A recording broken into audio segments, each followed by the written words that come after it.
Hi guys and dolls. So today I have a fall trend tutorial for you. I actually incorporated a couple of the fall trends into this one look, and the main thing I wanted to focus on is cashmere skin and red velvet lips.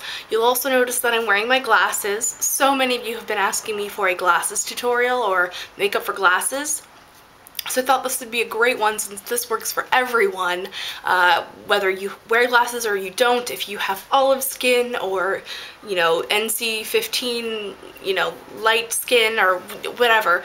It works for everyone. You can tailor make this for yourself. I'm not going to give specific recommendations necessarily, just, you guys can kind of do your homework, right?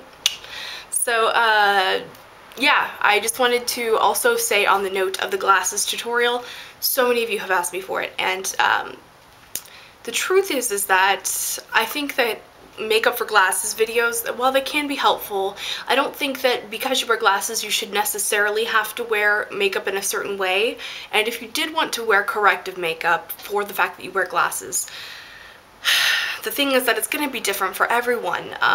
It's going to be different based on your face shape, the shape of your frames, the shapes of your eyes, the materials that your frames are made out of. For instance, some people have rimless, in which case you can kind of just do whatever. Or if you have like heavier frames like mine, or if you have like really thick sides. And if you want to correct for that, you're just going to kind of need to use your basic knowledge of light and dark. Obviously dark colors recede, light colors bring things forth. So if you want to make your eyes appear more open, you would use the same tricks as somebody who doesn't have glasses on. You'd still want to be opening up the eye with like white eyeliner and things like that. Now if you feel like you want to rock a full-on smoky eye with glasses, have at it. I had a coworker when I worked at Sephora, and she rocked a full colorful smoky eye every day, and she wore very thick frames. So I think it's more about confidence and just believing in yourself and just doing what you want to do and what's true to yourself than what your frames are. So that's why I haven't done glasses. Well, I've done like a couple of things, and this is another kind of glasses tutorial, even though it works for everyone. So if you'd like to learn how to get cashmere plush skin and red velvet lips, just keep watching. Okay, so we're actually going to do this a little bit differently today since I don't have my contacts in and I'm wearing glasses. We want to get that really beautiful skin without looking like super full coverage foundation. And I don't have that many liquid foundations on hand right now. When I quit Sephora, I got rid of a bunch of the ones that I had. This one that I have right now is from MAC. It's called the Studio Sculpt. I wear NC15. This is kind of like a medium to full coverage foundation. So I want to sheer it out. So what I'm going to do is I'm going to get a little tiny bit of that. And this is a gel base. It's honestly good for like any skin type, but it's especially good for people with oily skin that want to wear liquid foundation. And then I'm going to take, this is a little sample of strobe cream from MAC. I got a pretty generous size amount of that, and I'm going to mix the two together to create kind of like a tinted moisturizer, basically. Strobe cream has little pearlized pigments in it as well. And I also want to mention that the Studio Sculpt foundation does have SPF 15 in it. However, if you're using this as your primary source of sun protection, you're going to want to wear something underneath it. Since we're mixing it with something that doesn't have sunscreen, you're not going to get that full SPF 15 if you mix it. So yeah. Alright, I'm going to get a brush. I'm going to use a big skunk brush or duo fiber brush or whatever you want to call this, and I already mixed that up on my little palette, but I'm going to get a bit of that on the brush and then wipe the excess off, and then I'm going to actually swirl that around in the middle, in the center part here, so I can get a nice even coating. And you really don't want a lot of product in your brush, because when you're putting on any kind of foundation, especially this kind of sheer wash, what you want to see is imperfections going away and not makeup going on, if that makes sense.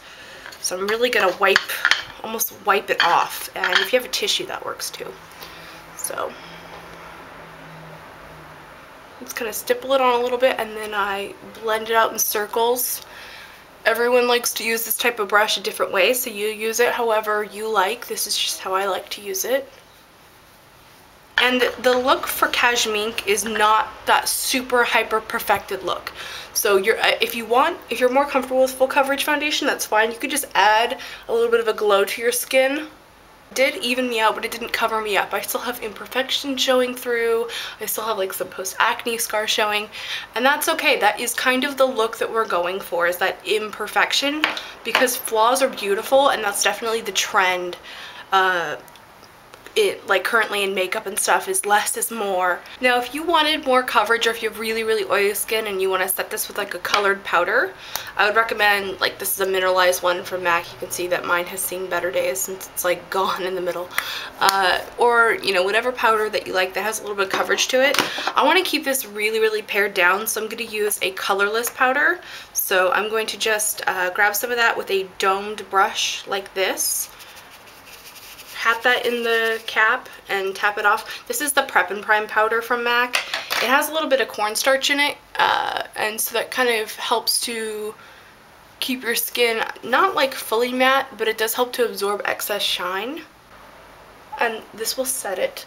It is important, I think, for this look to set any liquid foundation with powder before you apply the blush, so that the blush shades won't be as intense, since this look is more pared down, streamlined, almost like a no makeup type look. So now I'm going to be moving on to blush, but since I'm done with all my face makeup, I'm going to go ahead and apply, this is a lip primer from Duop. It's like a plumping one. Here's the thing, they plump your lips a little bit, but mostly they sting, and I personally like that stinging sensation because, I don't know, I'm a weirdo or something.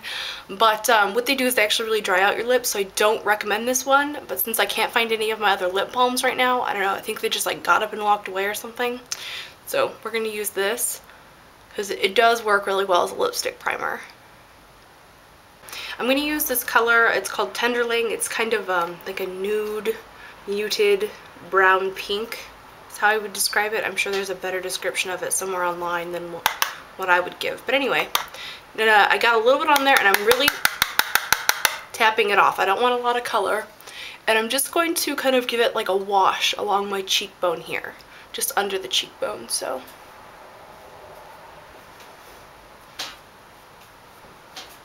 If you did it with the strobe cream and everything, you'd be basically done with the face by now.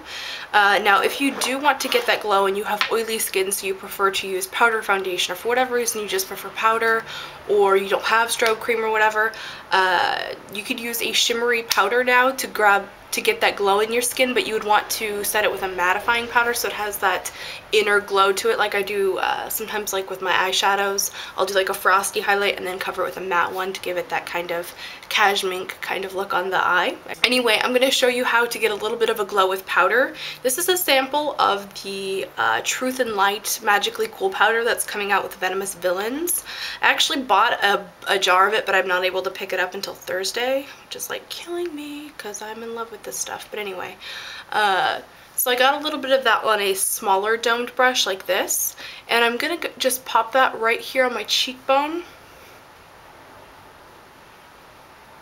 just to highlight. This is really good powder for highlighting because it gives your skin a glow and a little bit of like a sateen, not quite satin, but like sateen low-level shine without being glittery and frosty like mineralized skin finishes can be.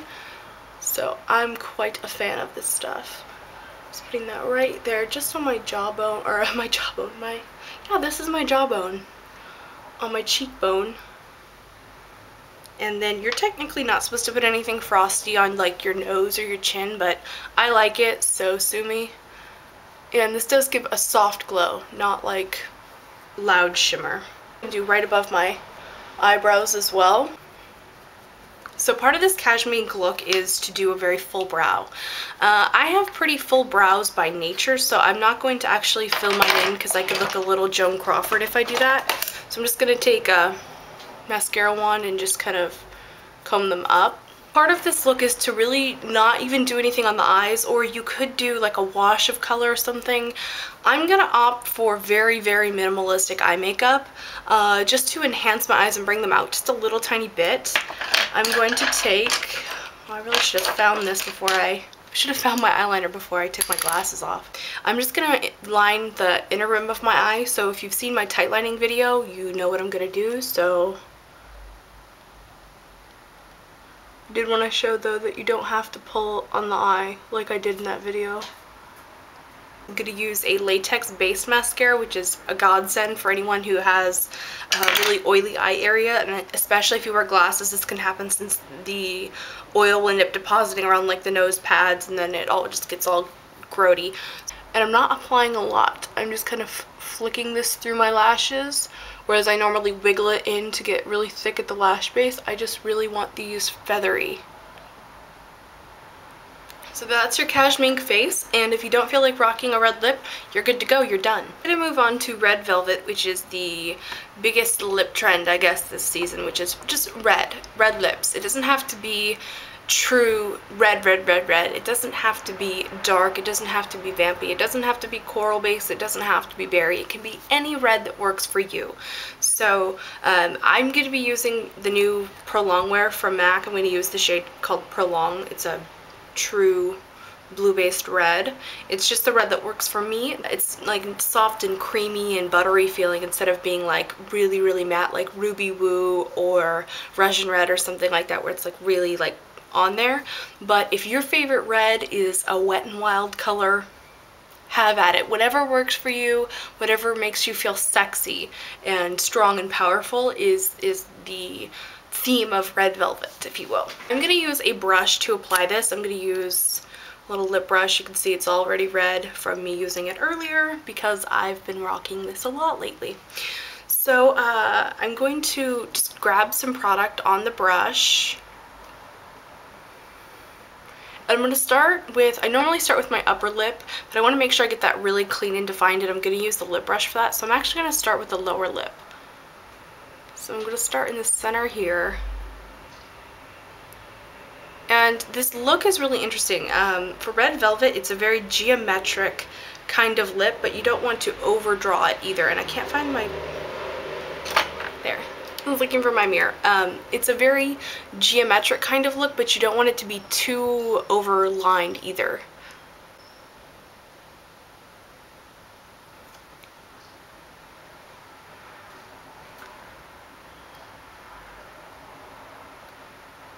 So you want to take long strokes and drag so that you won't have to go out over it with lip liner unless that's the look you're going for. Another thing that looks really powerful and really great with this is when you'd use a darker color on the outer part and fade it in.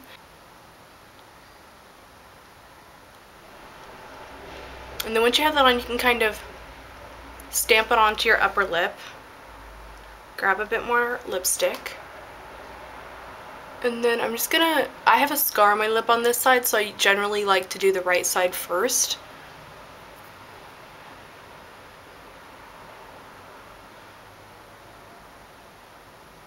And then just drag that down. I realize there's a gap there, I'm going to fill it in a minute. I find that with the upper lip, for most people it's easier to start with Cupid's bow. I like to, so that I can kind of map it out. Sometimes on this side I'll start from the bottom and then try to meet it, but I usually end up getting lipstick onto the scar tissue that's outside my lip line, and that's not really my favorite. So best advice is to start with the Cupid's bow. If you want to overdraw your lips, that's totally cool. My best advice for you with that would be to only overdraw in the center part here. When you start overdrawing in this part out here, it starts looking a little Ronald McDonald. You might tend to disagree with me. The other piece of advice I would give you for overdrawing would be to stay inside that little like lighter piece of skin that's just outside the lip line and don't go too much further than that. Now I'm actually going to lock in my lip color by using a shimmery champagne-y pencil. This is the one that I also sometimes use to tightline. I've sanitized it since then, so it doesn't have any eye gunk on it, don't worry. And this is 23L from Makeup Forever. And I'm just going to go outside my lip line and line this. It's just going to draw attention. It's going to do the same thing that using a concealer would use, and it's going to give my lips a more bold look and make them look a little bit more, it's just going to call more attention to the lip.